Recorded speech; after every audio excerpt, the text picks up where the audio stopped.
పాక్తో ఉద్రిక్తతల వేళ దేశంలో బాంబు బెదిరింపులు ఆందోళన కలిగిస్తున్నాయి. పలు విమానాలను, ఎయిర్పోర్ట్లను, క్రికెట్ స్టేడియాలను పేల్చేస్తామంటూ గుర్తు తెలియని వ్యక్తులు బెదిరింపులకు పాల్పడుతున్నారు. అయితే తాజాగా జైపూర్లోని సవాయ్ మాన్ సింగ్ క్రికెట్ స్టేడియానికి మరోసారి బాంబు బెదిరింపులు వచ్చాయి. స్టేడియానికి బాంబు బెదిరింపులు వచ్చినట్లు అదనపు ఎస్పీ లలిత్ శర్మ వెల్లడించారు.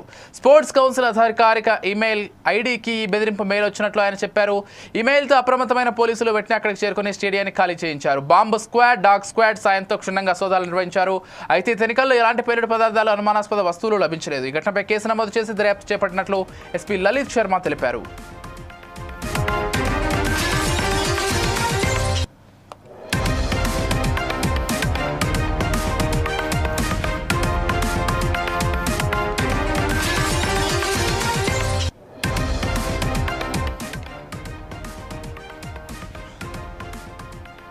పాక్లో ఉద్రిక్తతల వేళ దేశంలో బాంబు బెదిరింపులు ఆందోళన కలిగిస్తున్నాయి. పలు విమానాలను, ఎయిర్పోర్ట్లను, క్రికెట్ స్టేడియాలను పేల్చేస్తామంటూ గుర్తు తెలియని వ్యక్తులు బెదిరింపులకు పాల్పడుతున్నారు. అయితే తాజాగా జైపూర్లోని సవాయ్ మాన్ సింగ్ క్రికెట్ స్టేడియానికి మరోసారి బాంబు బెదిరింపులు వచ్చాయి.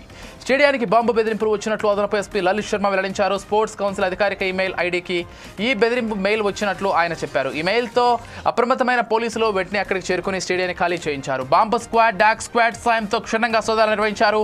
అయితే ఈ తనిఖీల్లో ఎలాంటి పేలుడు పదార్థాలు, అనుమానాస్పద వస్తువులు లభించలేదు. ఘటనపై కేసు నమోదు చేసి దర్యాప్తు చేపట్టినట్లు ఎస్పీ లలిత్ శర్మ తెలిపారు.